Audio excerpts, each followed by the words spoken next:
नमस्कार बंधुगण, जय श्री कृष्ण। भक्ति सागर सस्मिता चैनल आपण मानक स्वागत। आज आपण मानक पई प्रस्तुत पद्म पुराण। एही पुराण पाठ करिबा द्वारा किंबा श्रवण करिबा द्वारा अनेक आध्यात्मिक और सांसारिक शुभ फल मिलता है। एहाको 18 महापुराण मध्यरे द्वितीय स्थान दिया जाइछि, जहा भगवान विष्णु को महिमा एवं धर्मर मार्ग देखाई थाए। जानतरे हेउ बा अजाणतरे हेउ ए शरीर रे होइथिबा समस्त पापरु मुक्ति मिलिथाए। एहाको श्रवण और पठन करिबा द्वारा अश्वमेध एवं गंगा स्नानर पुण्यफल प्राप्ति होइथाए।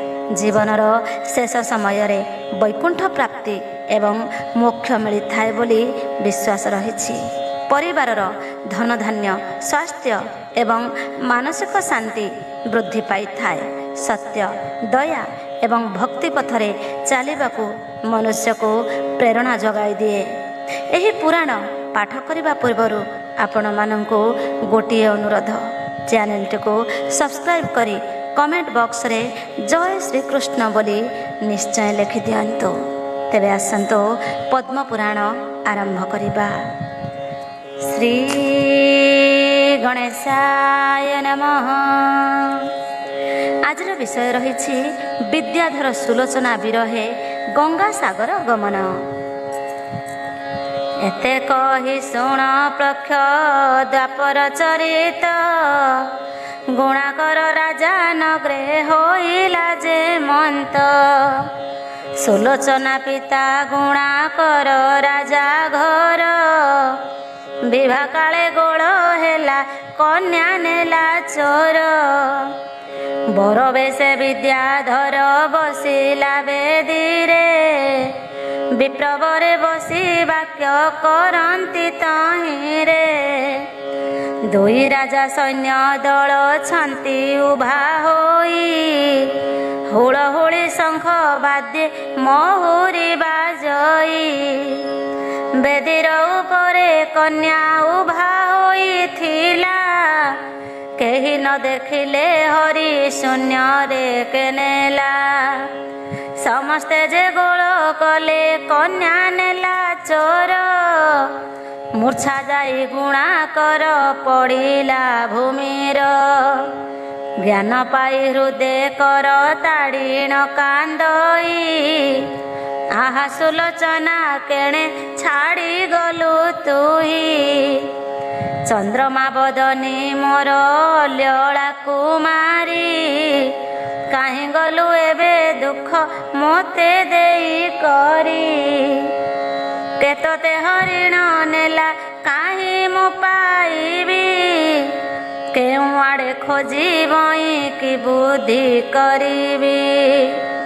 राजार कांदिबा देखी कांदिले सकल, अंतपुर भितरे जे हेला महागोल। राज आज्ञा पाई सबु सैन्य बल गले, 10 दिगे नाना पथे समस्ते खोजिले। कोटि कोटि होई सैन्य नाना अस्त्र धरी, खोजी खोजी पुणी सर्वे ओइले को फेरी। मंत्री की डाकिन गुणा कर पचारई, कह तुम्भे अदभूते कन्या गला काई। शुणे सब मंत्री माने विचारी कहिले, एथिर चरित जानी नाहु तो बोइले। केवल एते लोक जगी बसिथिले, कन्या को के हरि नेला केही न देखिले। केवल ईशापु जन्म लक्षित होइला, मनुष्यर विवाह देखी अंतर्ध्याने गला। केवल माया सुंदरी होइथिला जन्म, समस्त को माया करी गला निज धाम। केवल इतनी पुरे दुर्लभ सुंदरी, ଲୋଭେ ନାରାୟଣ ବା ତାକୁ ନେଲେ ହରି। କେବଳ ସ୍ୱର୍ଗର ସଚି ହୋଇଥିଲା ଜାତ, ବିଭା କାଳ ଜାଣି ହରି ନେଲା ପୁରୁହତ। କେବଳ ଇ ଦିବ୍ୟ କାନ୍ତି ଚନ୍ଦ୍ରମା ବଦନି, ନ ପୁଣି ଚନ୍ଦ୍ରମା ଦେଖି ଯାଇଥାଏ ଘେନି। କେବଳ ଇ ମହାବୀର ଅଟେ ରାହୁ ବର, ଚନ୍ଦ୍ରମା ଭ୍ରାନ୍ତିରେ ହରି ନେଲା ନିଜ ପୁର। କେବଳ ଇ ପଦ୍ମ ପ୍ରାୟ ମୁଖ ତା ଦିଶଇ, ଦ୍ୱିପନ୍ତୀ ମାନେ ତହିଁ ନେଲେ ଯେ ଭ୍ରମ ହୋଇ। କେବଳ ଇ ତଥ୍ୟ ବାଣୀ ଶୁଣ ହେ ରାଜନ, ହରି ଘେନି ଗଲା ଅବା ଚତୁର ବଦନ। ତାହାର ସୁନ୍ଦର ରୂପ ଦେଖିବେ ଦବର, ସେ ନବୀନ ସ୍ତ୍ରୀ ସୃଷ୍ଟି ସର୍ଜିଲା ସଂସାର। କେବଳ ଇ ମୁଏ ମନ୍ତ କରେ ଅନୁମାନ, ସକଳ ରାଜାଙ୍କୁ ତୁମ୍ଭେ ଜିଣିଲ ରାଜନ। ତୁମ୍ଭରି ଗୁଣରେ ଝିଅ ଜାତ ହୋଇଥିଲା, ସ୍ୱର୍ଗରେ ସେ ଦେବ ସ୍ତ୍ରୀ ଜିଣିବାକୁ ଗଲା। କେବଳ କାମକୁ ଶିବ କଲେ ଭସ୍ମୀଭୂତ, ତୁମ୍ଭ ଘରେ ରତି ହୋଇଥିଲା ଆସି ଜାତ। ଏବେ କୃଷ୍ଣ ବୀର୍ଯ୍ୟରେ ସେ କାମ ଜନ୍ମ ହେଲା, ତାହା ଶୁଣି ରତି କାମ ଦେବଠାକୁ ଗଲା। କିଏ ବା ଅସୁର ମାନେ ଦେଖିଲେ ସୁନ୍ଦରୀ, ଗୁପ୍ତରେ ରାତ୍ରେ ଆସି ଘେନି ଗଲେ ହରି। କିଏ ବା ଅନନ୍ତ ଆଦି 10 ଦିଗ ପାଳେ, ଶୋଭା ଦେଖି ରାତ୍ରେ ତାକୁ ହରି ନେଲେ ବଳେ। ଏହି ରୂପେ ମନ୍ତ୍ରୀ ମାନେ ବିଚାରି କହିଲେ, ଶୁଣି ଗୁଣାକର ରାଜା ଉଚ୍ଚରେ କାନ୍ଦିଲେ। ଆହା ସୁଲୋଚନା ପୁତ୍ରୀ କେଣେ ଛାଡ଼ି ଗଲୁ, ଏ ଶୋକ ସାଗରରେ ମୋ ଭେଳା ବୁଡ଼ାଇଲୁ। ଏତେ ବୋଲି ଭୂମି ପରେ ପଡ଼ି ନୃପବର, ପିଠି କେଶବାସ ହେଲା ଧୂଳିରେ ଧୂସର।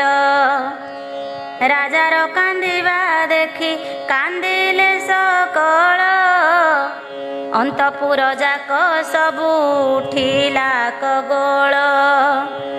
ବିଦ୍ୟାଧର ବର ବେଶେ ବେଦୀରେ ଯେ ଥିଲା, କନ୍ୟାକୁ କେ ହରି ନେଲା ଶୁଣି ମୂର୍ଚ୍ଛା ଗଲା। ହୃଦୟ କର ତାଡ଼ି ଉଚ୍ଚେ ରୋଦନ କରଇ, ବୋଇଲା କପ୍ରିଏ କେଣେ ଛାଡ଼ି ଗଲୁ ତୁହି। ଖଞ୍ଜନ ନୟନୀ କାହିଁ ଛାଡ଼ି ଗଲୁ ମୋତେ, କିମ୍ପାଇଁ ଦାରୁଣ ଦୁଃଖ ଦେଇ ଗଲୁ ଏଥେ। ନବରତ୍ନ ରୂପ କାନ୍ତି ଦେଖିଣ ତ ହରି, କେ ବଣ ଦେବତା ଆସି ଘେନି ଗଲା ହରି। ଧିକ ଧିକ କର୍ମହୀନ ମନ୍ଦ ଭାଗ୍ୟ ମୁହିଁ, ଆବର ଚନ୍ଦ୍ରମା ମୁଖ ଦେଖିବ ମୁଁ କାହିଁ। ଏତର ବିଚ୍ଛେଦ ସଖୀ ସହି ନ ପାରିବି, ଆବର ଦେହରେ କିମ୍ପା ଜୀବନ ରଖିବି। କି ଦୋଷ ଦେଖିଲୁ ମୋର ଆଗ ଚନ୍ଦ୍ରମୁଖୀ, କାହିଁ ଅଛୁ ଚାହା ମୋତେ କୃପା ଲୋକ ଆଖି। ଦିଅ ଦର୍ଶନ ମୋତେ ସାରଙ୍ଗ ନୟନୀ, ନହିଲେ ଦେହରୁ ଆଜି ପ୍ରାଣ ଯିବୁ ଘେନି। ମୋର ସୁନ୍ଦର ପଣ କି ଦେଖିଲୁ ତୁହି, କିବା ତତେ ମିଛେ କେ ନେଲା କବୁଝାଇ। ତୋର ଅନୁରୂପ ମୁହିଁ हि राजकुमारी मो राजार कुमार किबा बोलुची अछु सखी मोर निकटरे से कथा छाड़ी दर्शन दियो तो मोरे निश्चय सुलोचना मते न देले दर्शन एही क्षणी प्राण मोर होइब निधन धन्य राज्य संपत्ति दे कार्य नाही तोह बिनु दंडे जीवन धरिबि मुहि एते कहि विद्याधर बहुत कांदिला सुलोचनार विच्छेद सागरे बुड़िला मने विचारिला चाहि बिका मुख देला कदैव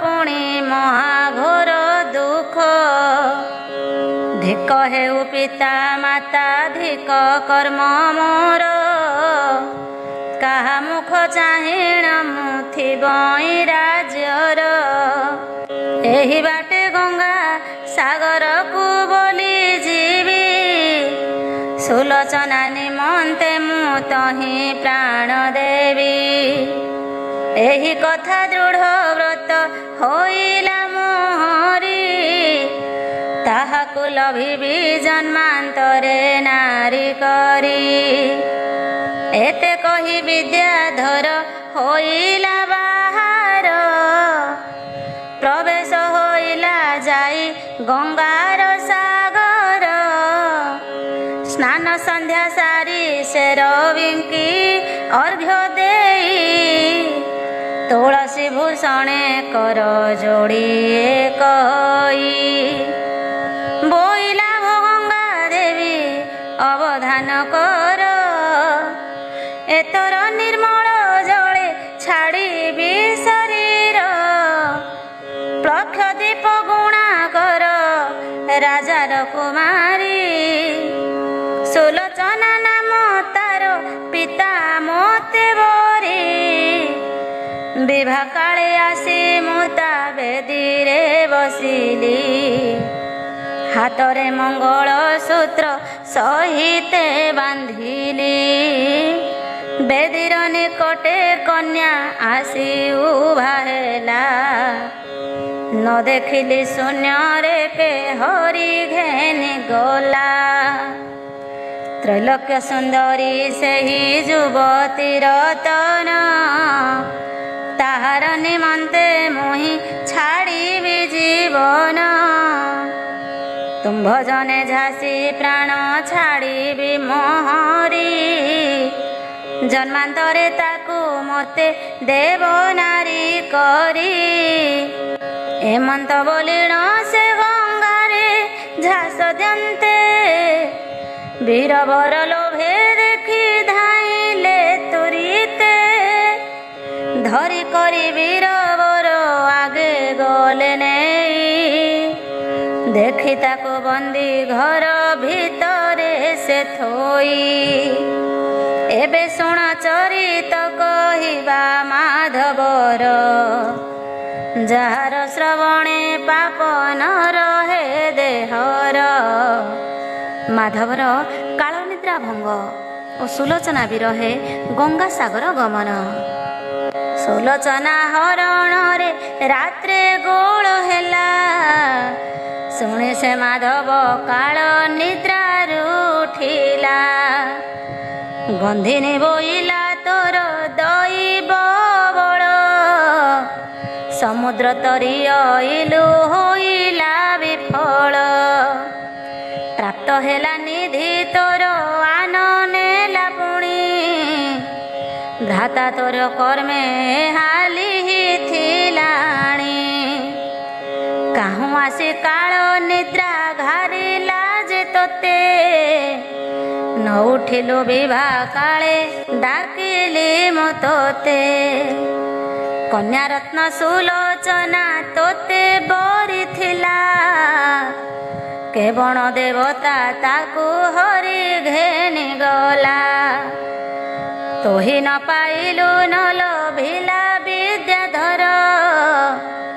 शून्य हरि घेनी गले गंधर्व किन्नर शुणे कन्या पिता माता रोदन जे कले विद्याधर देखी मूर्छा गते से पड़िले नगर लोके शुणी हेउछंती हाहाकार खोजी न पाइले केणे घेनी गला चोर समुद्र रे पशी तोर पाद न तिंतिला किंपा तोते ते दुखे दैव आनिला धन्य हो विधाता तु ही अटु बड़ जन जहा कर्म रे जे थाए करू ता भियाण काहे से माधव राजा काहे विद्याधर काहे सुलोचना ताकू आसी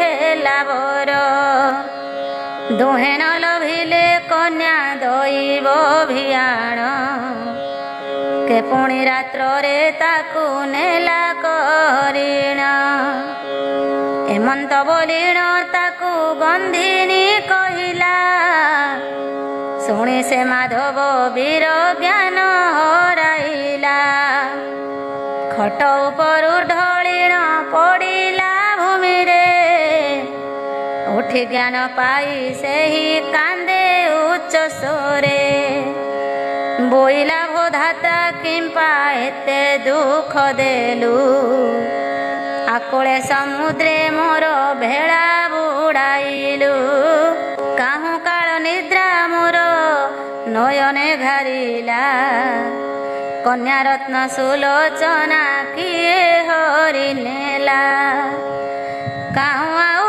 पाइब ई अपूर्व सुंदरी देखी देवताए लोभे घेनी गले हरि भेट होई केते मते प्रबोधि कहिलु एड़े बड़ स्नेह मते छाड़ी करी गलु सते नारी राजपण छाड़ी राज्य भार प्राण को आशा न करी हेली सिंधु पार एतर सुंदर पण समुद्रे बुड़िली एबे सखी निश्चय मुही प्राण हराइली विचारिला मन जब सोनाही मोर हरि नहीं थाए निकी प्रचेष्टा पामर एते कही प्रचेष्टा को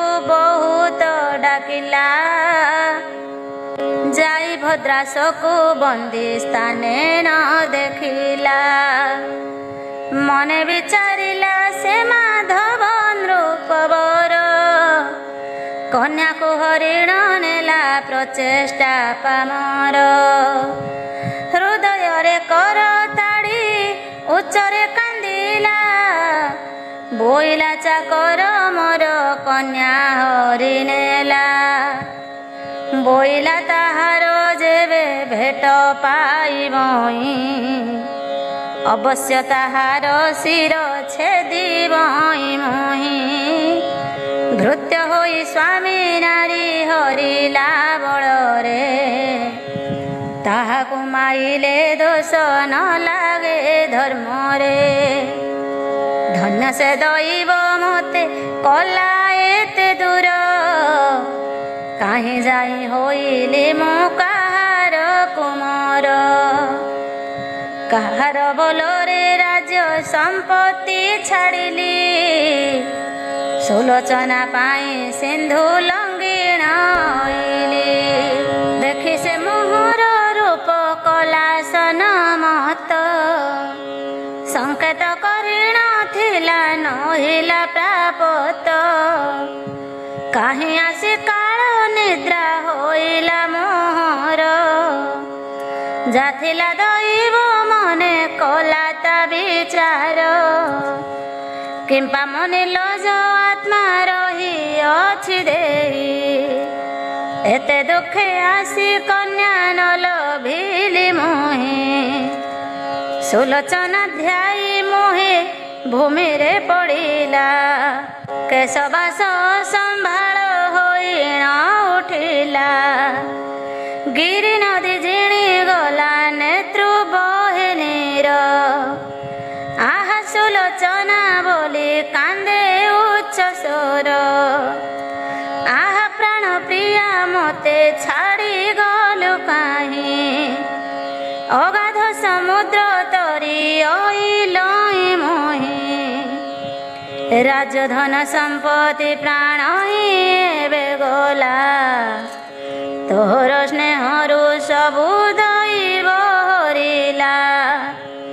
କାହାର ଯେ ଦୋଷ ନାହିଁ କର୍ମହୀନ ମୋର।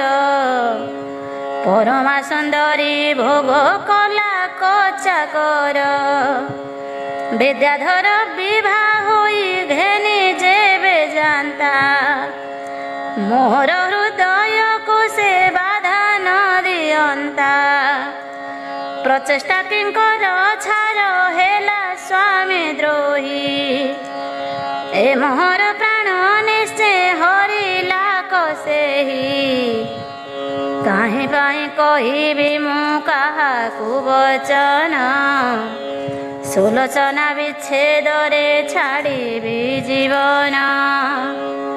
ପ୍ରଚେଷ୍ଟା ଭର୍ତ୍ତା କରି ଦେହ ସେ ନ ଦେବ। ବଳତ୍କାର କଲେ ସେ ଯେ ପ୍ରାଣ ହରାଇବ। ପରମା ସୁନ୍ଦରୀ ପୁଣି ରାଜାର କୁମାରୀ। ପତିବ୍ରତା ପଣ୍ଡିତାର ଶିକା ଯେ ନାଗରୀ। ମୋହର ପ୍ରାୟ କହିନ କର୍ମ ଯେ ତାହାର। ମୋତେ ନ ପାଇଲା ନ ଲଭିଲା ବିଦ୍ୟାଧର। ଜାଣିଲା ସେ ପ୍ରଚେଷ୍ଟାର ମୁଖ ନ ଚାହିଁବ। କର୍ମକୁ ନିନ୍ଦିଣ ଆତ୍ମଘାତେ ମରିଯିବ। ନିଚ ଲୋକ ସକାଶରୁ ଏ ଫଳ ହୋଇଲା। ଅପୂର୍ବ କନ୍ୟା ରତ୍ନକୁ ଦଇବ ନ ଦେଲା। ସାଧୁଜନ ନିଚ ସଙ୍ଗ ହୋଇ ନ ଯୋଗାଇ। ନ ଜାଣିଣ ମୋର କର୍ମ ପ୍ରାୟ କଷ୍ଟ ପାଇ। ଦେଖ ପ୍ରେତ ଗଣ ସଙ୍ଗେ ଥାଇ ଯେ ଶଙ୍କର। ବିଭୂତି ଭୂଷଣ ହୋଇ ଦେହ ଦିଗମ୍ବର। ଏଣୁ କରି ନିଚ ଲୋକ ପାଖେ ନ ବସଇ। ଗୁଣବନ୍ତ ହେଲେ ତାକୁ ବଚନ ନ କହି। ନ କଲେ କେ ଛିଦ୍ର ଦେଖି ସାଧୁ ଜଣଙ୍କର। ନିଚ ଗୁଣ ଘେନି ଯାଇ କହେ ସଂସାରର। ସାଧୁଙ୍କର ଆଗେ ଯେବେ କହି ବଚନ। ହୃଦୟ ଭିତରେ ପୁଣି ଲେଖିଥାଇ ଆନ। ହୀନ ଜନ ପ୍ରଚେଷ୍ଟା ଯେ ମନ୍ଦ କର୍ମ କଲା। ସୁଲୋଚନା ମରିବ ମୋ ପ୍ରାଣ ହରି ନେଲା।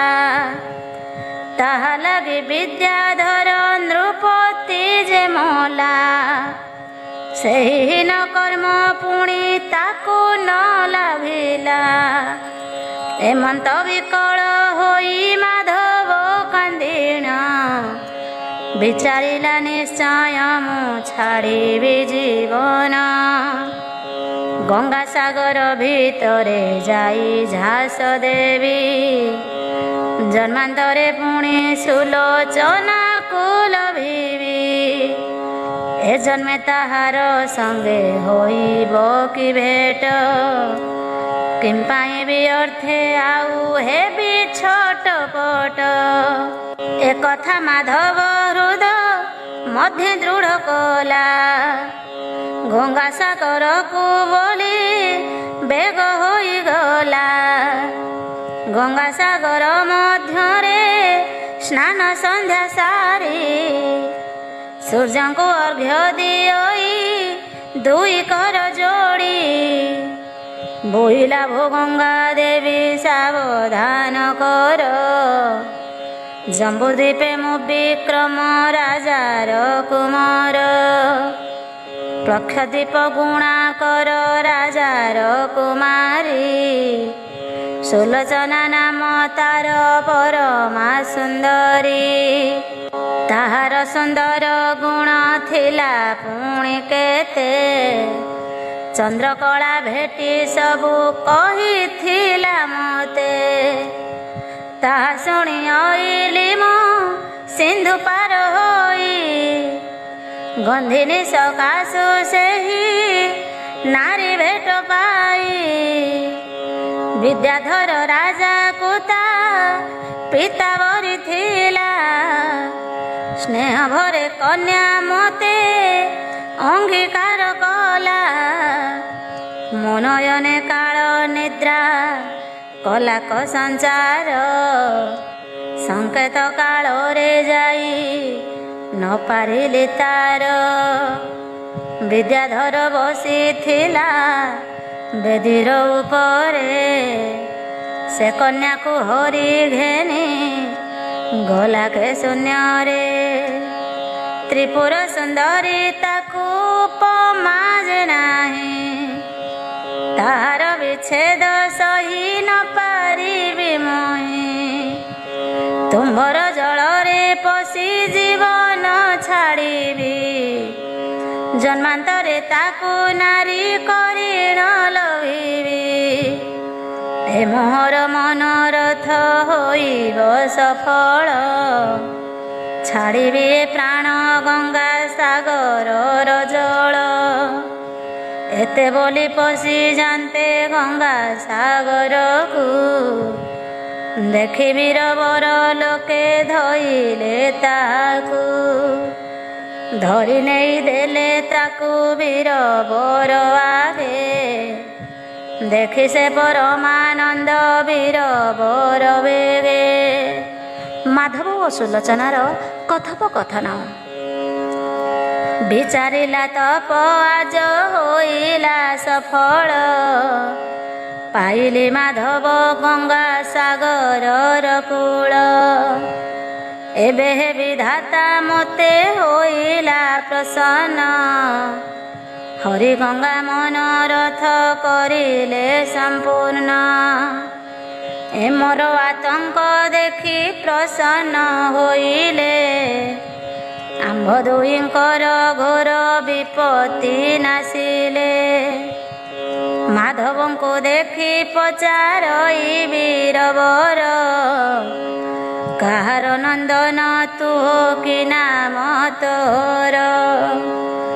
କିମ୍ପା ଝାସ ଦେଉଥିଲୁ ଗଙ୍ଗା ସାଗରରେ, ସ୍ୱରୂପ ବଚନ କହ ମୋହର ଆଗରେ। ଶୁଣି ବୀରବର ବୋଲି ମାଧବ କହି, ଏ ମୋର ଚରିତ ତୁମ୍ଭ ଆଗେ କହିବଇ। ଜମ୍ବୁଦ୍ୱୀପେ ମଧ୍ୟେ ତାଳ ଧ୍ୱଜ ଯେ ନଗର, ତହିଁରେ ବିକ୍ରମ ରାଜା ମୁଁ ତାର କୁମାର। ମାଧବ ବୋଲିଣ ନାମ ଅଟଇ ମୋହରି, ଚନ୍ଦ୍ରକଳା ବୋଲେ ସିନ୍ଧୁ ଅଇଲି ମୁଁ ବରି। ପ୍ରକ୍ଷଦୀପ ଗୁଣାକର ନାମେ ନରବର, ସୁଲୋଚନା ବୋଲି କରି ଦୁହିତା ତାହାର। ତା ସୁନ୍ଦର ଗୁଣ ଯଉଁ ଶୁଣିଲଇ ମୁହିଁ, ମୋତେ ଦେଖିବାକୁ ଦୁତି ପେଶିଥିଲା ସେହି।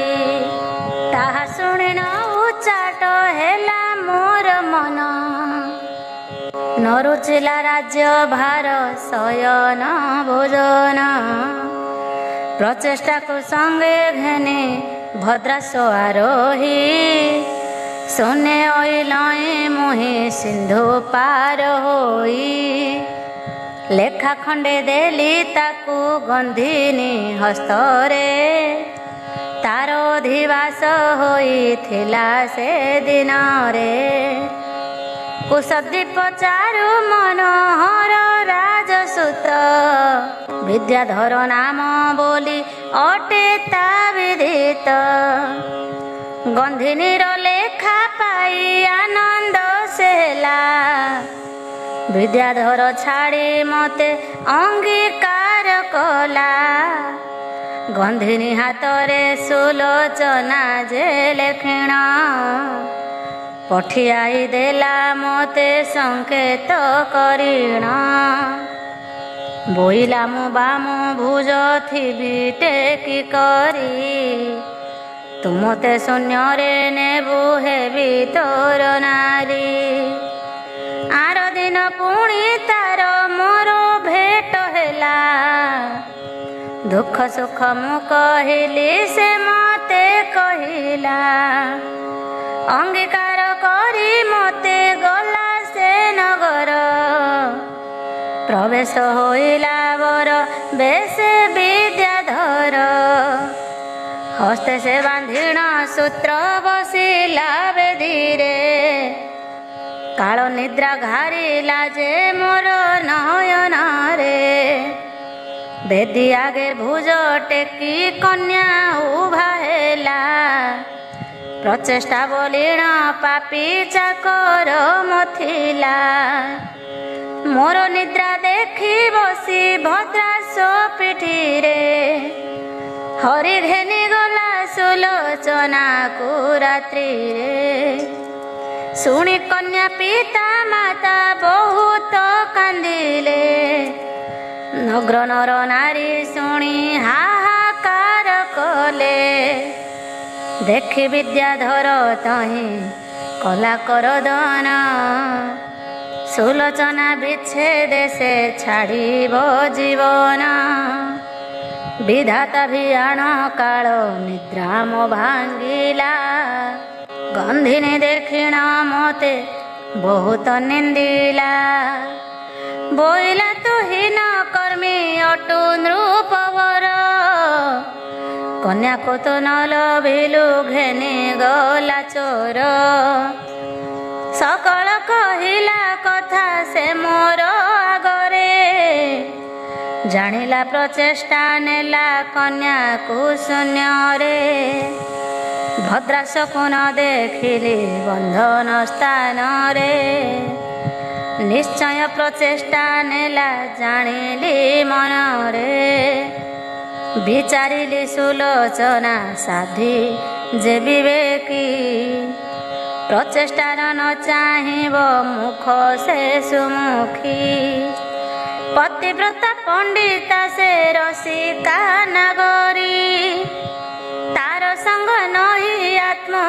घाते जीवी मरी ताहार निमंते राज्य संपत्ति छाड़िली सिंधु पार होई प्राण विसर्जिली ताहा बिनु मो जीवा अटे अकारण प्राण त्याग करिबई गंगा सागरेण एमंते विचारी अइलई गंगा तीर ताहा बिनु न रखिब दंडे शरीर एबे वीर बर मते बेगे छाड़ी दियो झांसी भी गंगा सागरे तार पाई देह ए गंगा सागरे झांसी प्राण हेबी मुई जन्मांतरे ताकू नारी करिल भीमई शुणे वीरवर हसी कहई वचन जेबे सुलोचना पाई छाड़िबु जीवन जेबे आन जन्म रे जे ताहाकु पाइबु ए जन्म रे सुख भोग किछि न लभिबु किंपा नाश करिबु हो ए पुण्य शरीर तपस्या करिण बस ए गंगा सागर पतिव्रता पुण्यवती से नारी अटई प्रचेष्टा छारर मुख चाहिबी किंपाई तुम्भ पाई गंगारे से तप करुथिब एही जन्मे अवश्य तो संगे भेट हेब तू एबे मोहर बोल कर नृपवर ଏହି ଗଙ୍ଗା ସାଗରେ ତୁ ତପସ୍ୟାଚାର। ଗଙ୍ଗା ନାରାୟଣ ପୂଜା ଯଥା ବିଧି କରି, ଉଜାଗର ହୋଇ ରାତ୍ରେ ଜପ ତୁ ଶ୍ରୀହରି। ଅବଶ୍ୟ ଶ୍ରୀହରି ଗଙ୍ଗା ପ୍ରସନ୍ନ ହୋଇବ, ସୁଲୋଚନା ସଙ୍ଗେ ତୋତେ ଭେଟ କରାଇବେ। ଚଞ୍ଚଳ ବୁଦ୍ଧି କି ଛାଡ଼ି କର ସ୍ଥିର ମତି, ଏହି ଦେହେ ଲଭିବୁ ତୁ ସେହି ରୂପବତୀ। ଶୁଣିଣ ମାଧବ ତଉଁ ହରଷ ହୋଇଲା, ଗଙ୍ଗା ସାଗରରେ ହର ଧ୍ୟାଇ ପୂଜା କଲା। ବୀରବର ସବୁ ପୂଜା ବିଧି ତାକୁ ଦେଇ, ଆକଟ କରିଣ ଲୋକମାନଙ୍କୁ ଯୋଗାଇ। ପ୍ରଚେଷ୍ଟାର ଅପମାନ ଓ ବିଦ୍ୟାଧର ସୁଲୋଚନାର କଥୋପକଥନ, ବିଦ୍ୟାଧର ଯୋଗୀ ବେଶ ଧାରଣ। ପ୍ରଚେଷ୍ଟାକୁ ବେଗେ ଧରି ଆଣି ବୀରବର, ଉଚିତରେ ଦଣ୍ଡ ଦେଇ କଲା ତାକୁ ଜୁର। ଆରବନ୍ଦୀ ଘରୁ ବିଦ୍ୟାଧରକୁ ଆଣିଲା, ତାହା ମୁଖ ଚାହିଁ ବୀରବର ପଚାରିଲା। ବୋଇଲା ତୁ କାହା ସୁତ କି ନାମ ତୋର, କିମ୍ପା ଝାସ ଦେଉଥିଲୁ ଏ ଗଙ୍ଗା ସାଗର। ମନେ ଗତ ଭାବ କିବା ତୋହର ଛଇ, ସ୍ୱରୂପ ବଚନ କହ ମୋ ଆଗରେ ତୁହି। ଶୁଣିଣ ସେ ବିଦ୍ୟାଧର କହେ ସ୍ଥିର ବାଣୀ, ଯାହା ପଚାରିଲୁ ଶୁଣ ବୀରବର ପୁଣି। କୁଶଦ୍ୱୀପ ଚାରୁ ମନୋହର ରାଜଶ୍ରୁତ, ବିଦ୍ୟାଧର ରାଜା ବୋଲି ନାମ ମୋ ବିଦିତ। ପ୍ଲକ୍ଷଦ୍ୱୀପ ଗୁଣାକର ରାଜାର କୁମାରୀ, ସୁଲୋଚନା ପାଇଁ ତାର ପିତା ମତେ ବରି। ବର ବେଶ ହୋଇ ବିଭା ହେବାକୁ ଅଇଲି, ଗନ୍ଧୋଧିବାସ ସାରି ବେଦୀରେ ବସିଲି। ସୁଲୋଚନା ଆସି ବେଦୀ ପାଖେ ଉଭାଇଲା, ଶୂନ୍ୟରେ ସେ କନ୍ୟାକୁ କେ ହରି ଘେନି ଗଲା। କେହି ନ ଦେଖିଲେ କନ୍ୟା ହେଲା ଅନ୍ତର୍ଧ୍ୟାନ, ପିତାମାତା ତାହାର ଯେ କଲେ କରୋଦନ। ପରମ ପଣ୍ଡିତା ସେହି ତ୍ରୈଲୋକ୍ୟ ସୁନ୍ଦରୀ, ଦେଖିବ ସହେବେ ଦେବ ଋଷି ବ୍ରହ୍ମଚାରୀ। ଅଭାଗ୍ୟ ମୋହର ହୀନ କର୍ମ ଅଟେ ଜାଣ, ସେ କାନ୍ୟ ଲେଭବାକୁ ମୁଁ ନୋହିଲି ଭାଜନ। ତାହାର ବିଚ୍ଛେଦ ମୁଁ ଯେ ନ ପାରିଲି ସହି, ଗଙ୍ଗା ସାଗରେ ଯେ ପଶି ପ୍ରାଣ ଛାଡ଼ି ମଇ। ସୁଲୋଚନା ପାଇଁ ପ୍ରାଣ ଛାଡ଼ିବି ଗଙ୍ଗାରେ, ତାହାକୁ ପାଇବି ମୁହିଁ ପୁଣି ଜନ୍ମାନ୍ତରେ। କହେ ବୀରବର ବିଦ୍ୟାଧରକୁ ଚାହିଁଣ, ଯାହା ତୁ କହିଲୁ ସତ୍ୟ କଥା ଏହି ପୁଣ। ଏ ମୋର ବଚନ ତୁହ ଶୁଣ ବିଦ୍ୟାଧର, ତାହା ଛାର ପାଇଁ କିମ୍ପା ବୈରାଗ୍ୟ ତୋହର। ଯେଉଁ କନ୍ୟା ବିଭା କାଳେ ତୋତେ ଛାଡ଼ିଗଲା, ତାହା ପାଇଁ କିମ୍ପା ଏଡ଼େ ସ୍ନେହ ତୋ ବଳିଲା। ତୋତେ ସ୍ନେହ ନ କଲା ସେ ପରମା ସୁନ୍ଦରୀ, ତାର ଛାର ପାଇଁ କିମ୍ପା ତୁହି ଯିବୁ ମରି। କିବା ସ୍ୱର୍ଗ ନାରୀ ସେହି ମଞ୍ଚେ ଜନ୍ମିଥିଲା, ତାର ବିଭା କାଳ ଦେଖି ଧାତା ହରି ନେଲା। ସୁଲୋଚନା ଅନୁମତିରେ ଦାସୀମାନେ ଗଙ୍ଗା କୂଳରୁ ମାଧବକୁ ସଙ୍ଗରେ ଘେନି ଆସି ପହଞ୍ଚାଇ ଦେବା।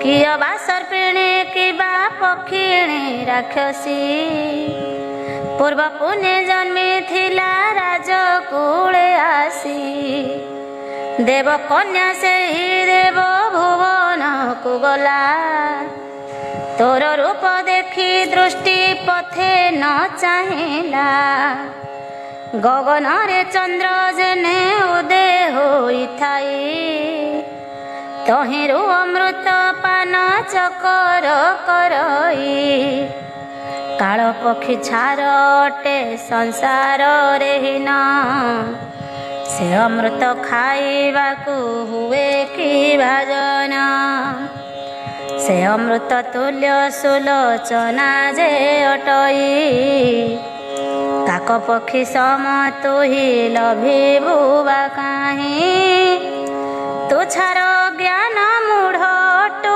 मंदवाणी एते अपमान पाई कहुअछु पुणी तो मुख न चाही छाड़ी गला जेउ नारी ताहा पाई मरिबु तु आत्महत्या करी विवाह काले बेदीरु जे छाड़ी गला तोते ताहा छार पाई प्राण छाड़ीबु केमंते ए पुण्य देह को किंपा हराइबु तुही एबे गंगा सागरे तप कर रही विधाता तोहर बामहीन कर्मा तुही केमंते लभिबु देव नारी अटे सेही जहा कर्मरे जे थाई से हुए प्राप्त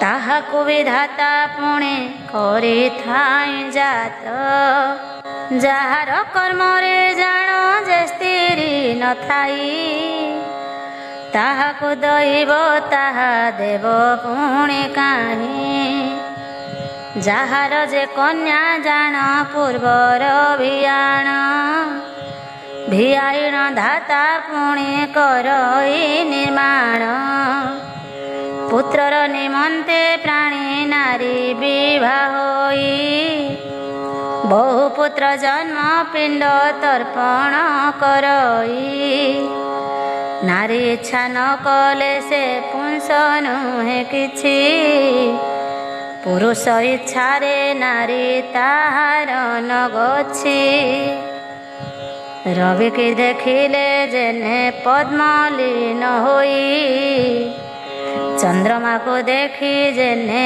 पद्म न सई सेहि रूपे सुलोचना स्त्री रत्नमणि पुरुषंक मध्य हीन कर्मा तु ही पुणी सब गुणे सुलक्षण पुंस जेबे होई ताहाको कि छाड़ी स्त्री आनको छुई देख पद्मिनीर कांत ओटे दिन कर ताको छाड़ी रमई से घेनी मधुकर तोते स्नेह न कला से राजार कुमारी ताहा पाई किंपा मूर्ख जीवु तु ही मरी स्त्री पाई वैराग्य रे करे आत्मनाश संसार रे धिक हुए सिना से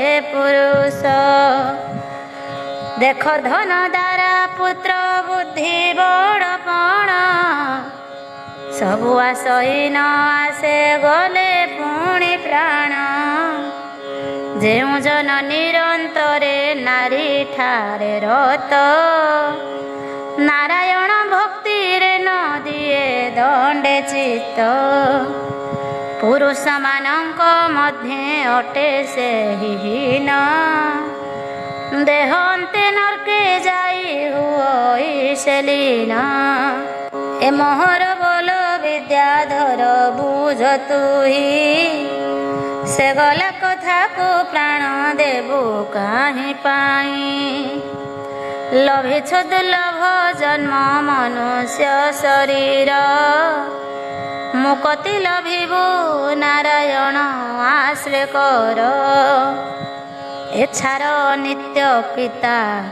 ମାତା ସୁତ ନାରୀ ବୈକୁଣ୍ଠ ଲଭିବୁ ତୁହି ଆଶ୍ରେ କରି ହରି। ଅନିତ୍ୟ ସଂସାର ଏହି ସବୁ ମିଥ୍ୟା ଜାଣ, ନିରନ୍ତରେ ହୃଦେ ଭଜ ହରି ନାରାୟଣ। ଶୁଣି ବିଦ୍ୟାଧର ଦିବ୍ୟ ଜ୍ଞାନ ଯେ ଲଭିଲା, ସକଳ ସଂସାର ମାୟା ମୋହକୁ ଛାଡ଼ିଲା। ନିଜ ରୂପ ଛାଡ଼ି ବ୍ରହ୍ମଚାରୀ ବେଶ ହୋଇ, ଗଙ୍ଗା ସାଗରରେ ବସି ଶ୍ରୀହରିଙ୍କୁ ଧ୍ୟାଇ। ସୁଲୋଚନା ଓ ଜୟନ୍ତୀ କନ୍ୟା ସହିତ ମାଧବର ବିବାହ। ଦେଖିଣ ଆନନ୍ଦ ହେଲା ସେହି ବୀରବର, ମାୟାର ପୁରୁଷ ବେଶ କଲା ସବୁ ଦୂର। ବେଳ ଅବସାନେ ନିଜ ପୁରରେ ପଶିଲା, ନାନା ଅଳଙ୍କାର ଦେହେ ଆଭରଣ କଲା। ପୂର୍ବହୁ ଅଧିକ ରୂପେ ହୋଇଲା ସୁନ୍ଦର, ନିଶା କାଳେ ବିଜେ କଲା ପଲଙ୍କ ଉପର। ଦାସୀଙ୍କୁ ଚାହିଁଣ ସୁଲୋଚନା ଯେ ବୋଇଲା, ଏବେ ମୋର ମନୋରଥ ସମ୍ପୂର୍ଣ୍ଣ ହୋଇଲା। ଗଙ୍ଗା ସାଗର କୂଳକୁ ବେগে ତୁମ୍ଭେ ଯାଇ, ମାଧବ କରୁଛି ତପ ଆଣ ତାକୁ ରାଇ। ଶୁଣି ମୃଦୁଶୂଲି ମାନେ ବେଗ ହୋଇଗଲେ, ମାଧବକୁ ଗଙ୍ଗା କୂଳୁ ଘେନଇ ଆଇଲେ। ସୁଲୋଚନା ମାଧବକୁ ଦେଖିବେ ନିରାଳେ, ପଲଙ୍କୁ ଓହ୍ଲାଇ ପଡ଼େ ରାଜା ପାଦ ତଳେ।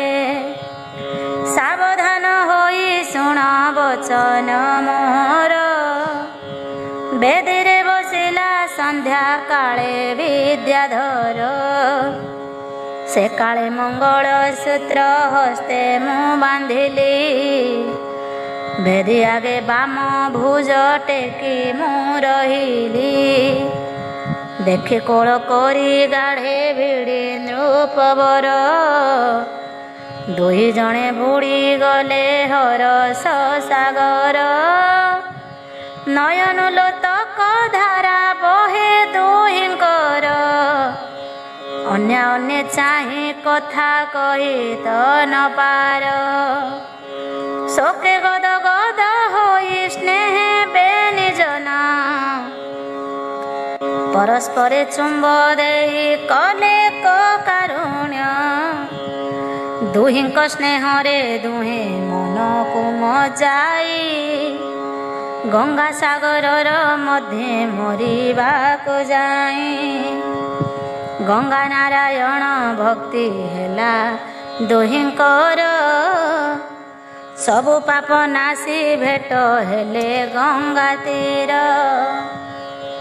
ପଲ୍ୟଙ୍କରେ ବସି ସ୍ଥିର କଲେ ବେନିଜନ, ସୁଲୋଚନା ମାଧବକୁ କହି ଚାହିଁଣ। ତୁମ୍ଭେ ପ୍ରବେଶ ନହିଲ ଯହୁଁ ତେତେବେଳେ, ପ୍ରଚେଷ୍ଟା ହରିଣ ମୋତେ ନେଲା ରାତ୍ର କାଳେ।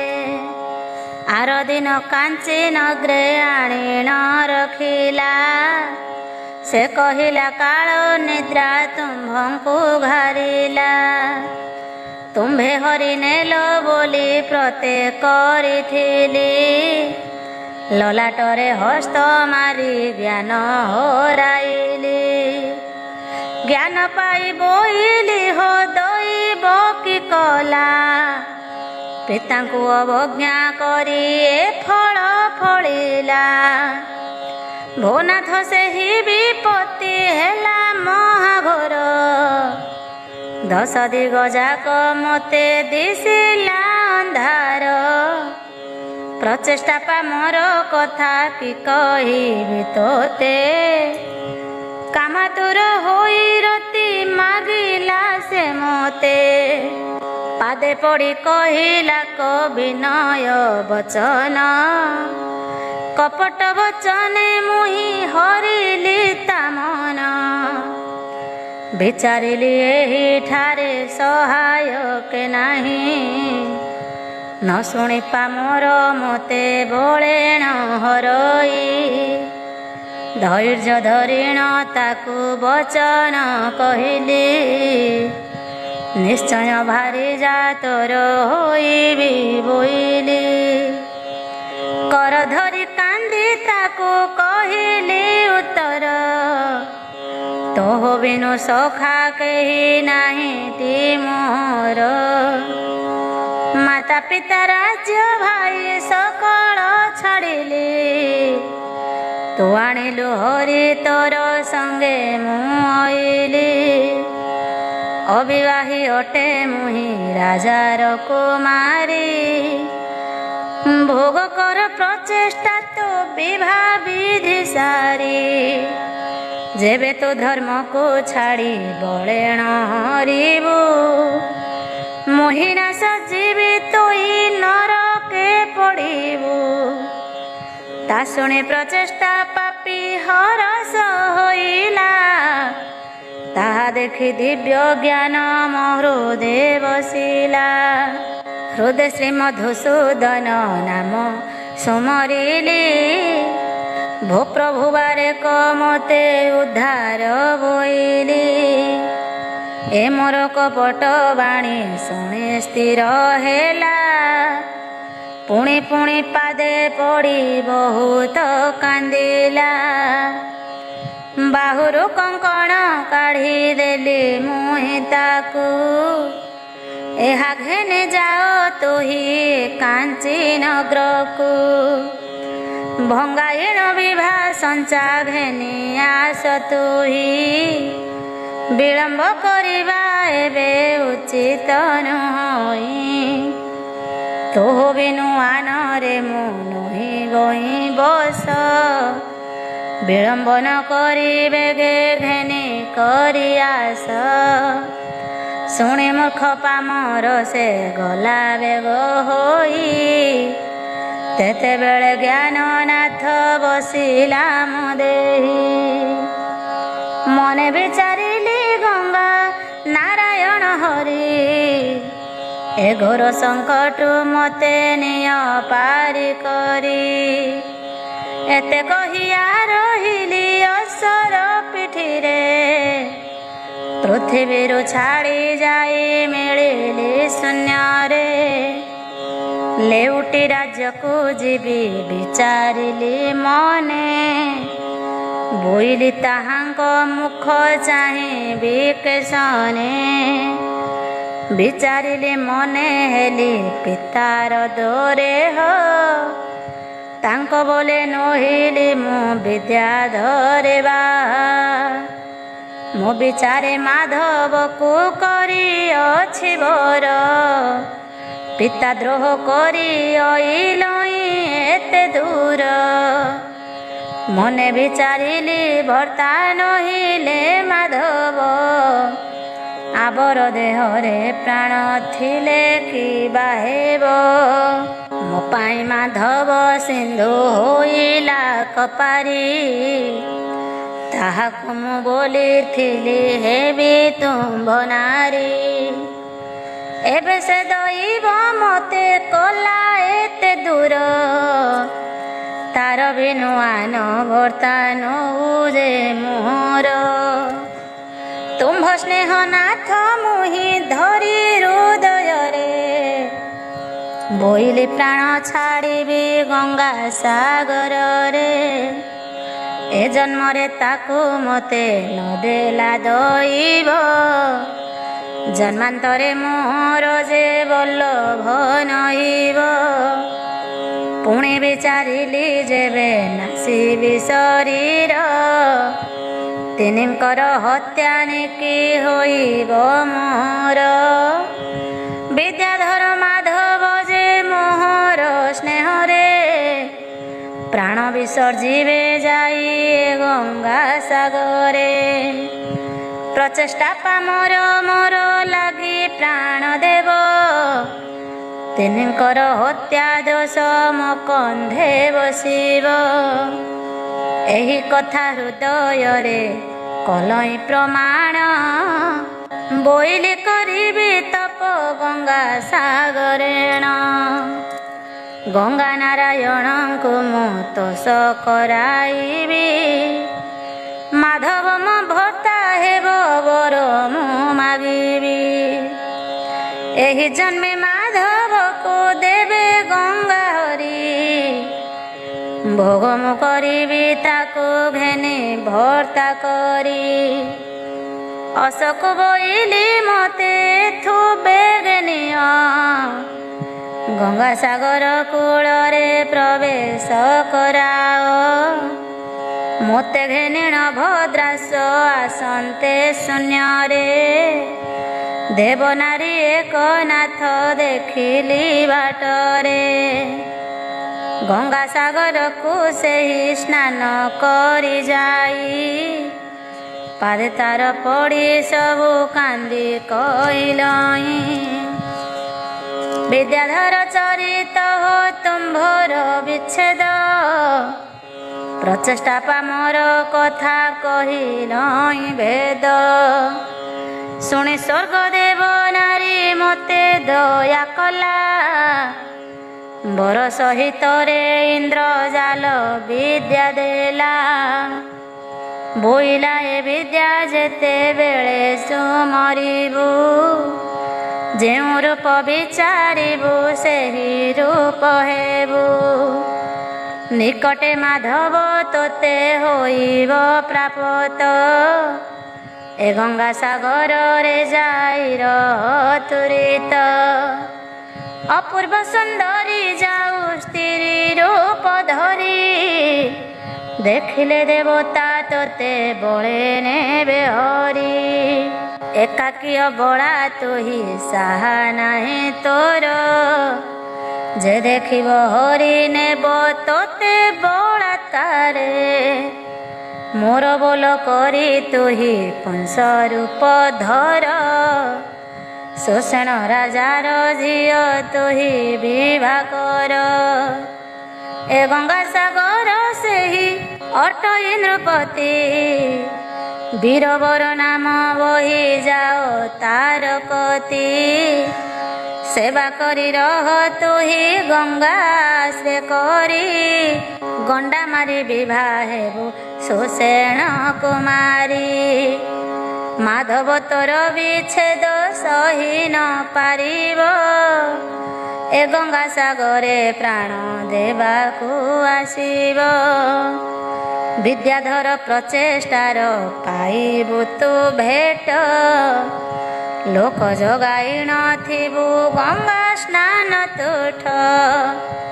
ପ୍ରଚେଷ୍ଟାକୁ ଯେ ଉଚିତ ଦଣ୍ଡ ତାକୁ ଦେବୁ, ଦିବ୍ୟ ଜ୍ଞାନ ଦେଇ ବିଦ୍ୟାଧରକୁ କହିବୁ। ଏତେ କହି ଅପସରା ଗଲା ନିଜପୁର, ତେତେବେଳେ ପ୍ରାଣ ମୋର ପଶିଲା ଶରୀର।